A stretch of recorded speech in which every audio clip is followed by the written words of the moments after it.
In Quran, Surah Maryam, verse 17, Allah sent His Spirit to meet Maryam bint Imran, and the Spirit of Allah appeared as a human with perfect shape.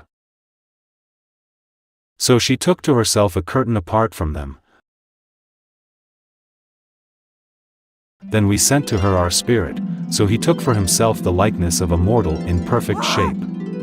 Some scholars do not like this message, so they added into the verse an additional information that the one who met Maryam was the angel Jibril. For some unknown reason, certain scholars dislike the idea that Allah or the Spirit of Allah meet human face to face, even when the Quran says so.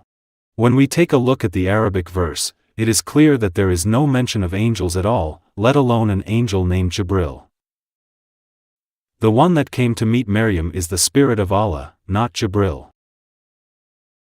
Of course Maryam was extremely shocked when she saw that man suddenly appear in front of her, in her chamber.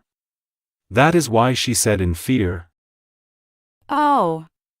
Surely, I take refuge in the All-Merciful from you, in case you are pious." Surely, I am only a messenger of your Lord to bestow upon you a most cleansed youth. However, can I have a baby, and no mortal has touched me, neither have I been a prostitute? Thus it will be. Your Lord has said, simple is it for me, and that we may make him a sign for mankind and a mercy from us, and it is a command decreed. In Quran, Surat Ali Imran, verse 45 to 47, Allah repeated the same story, but this time with more divine beings in Maryam's chamber. We cannot be sure how many beings exactly in front of Maryam at that time, because the Quran is so contradicting about this. In Surah Maryam verse 17, there was only one divine being, while in Surat Ali Imran verse 45, there were more than one.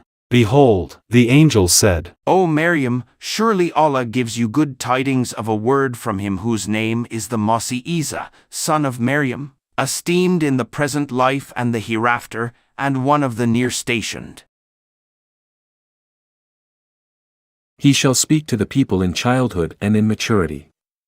And he shall be, of the company, of the righteous. Maryam knew for sure that the person in front of her is Allah the Islamic God, so she called him accordingly without hesitation. Lord! However will I have a child, and no mortal has touched me? The Arabic term that she used to call the man was Rabbi, which means God. So, there is no mistake that the Spirit of Allah who visited Maryam is none other than Allah Himself. And Allah answered her directly. Thus Allah creates whatever He decides. When He has decreed a command, then He only says to it, be, so it is. How does Allah as a man actually look like? Does He look like that man? This following hadith explains how Allah looks like when He appears as a human. The Prophet said, I saw my Lord in the image of a young man, with curly hair wearing a green suit. Grade, Sahih. Reference.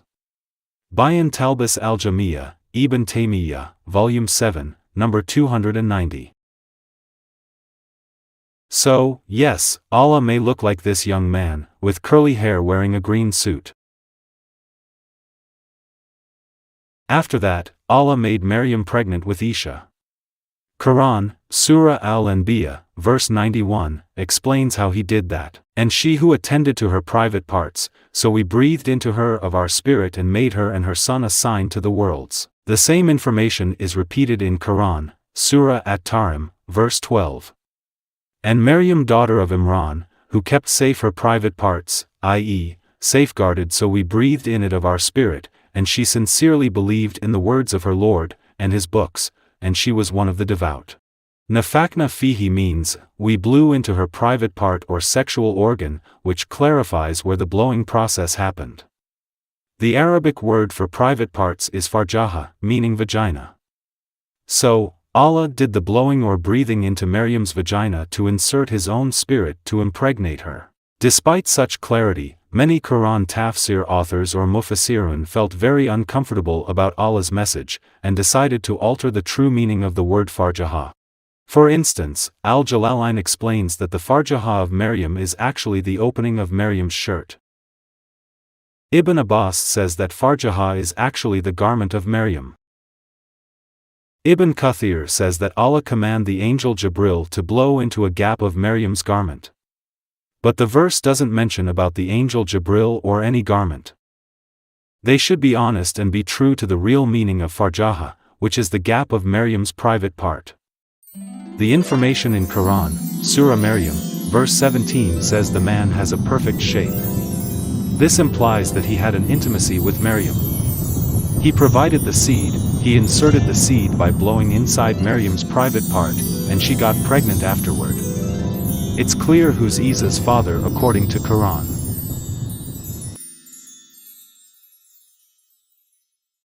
Quran, Surah Maryam, verse 22 says that Maryam later got pregnant. So she conceived him, then she retired with him to a remote place. Some people would deny it by quoting Quran, Surah Al-An'am, verse 101. He is the originator of the heavens and the earth. How can he have children when he has no girlfriend? He created all things and he is the all-knower of everything. The English Quran translators usually changes the word girlfriend to wife, because they just don't like the idea that Allah can have a girlfriend. The Arabic word is sahiba, which is a feminine for friend, in other words a girlfriend or consort. The translators probably thought it would be better to avoid the use of the word girlfriend, in order not to show Allah promoting Western culture and contemplating having an illegitimate child. According to this verse, Allah wonders how could some people believe that he could have a son without he first having sexual intercourse with a girlfriend or a consort and then causing the woman to give birth to that son. To Prophet Muhammad, it is simple and straightforward because if a man wants to have a son, then he needs first to have a woman.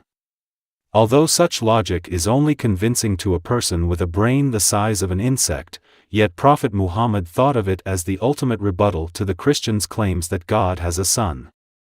It probably escaped Prophet Muhammad's mind that, elsewhere in his Quran, he doesn't stop talking about Allah's impressive record of creations.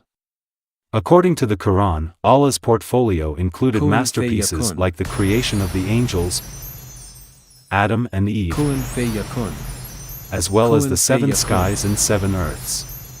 So why did all that talent disappear when it came to the creation of his own child?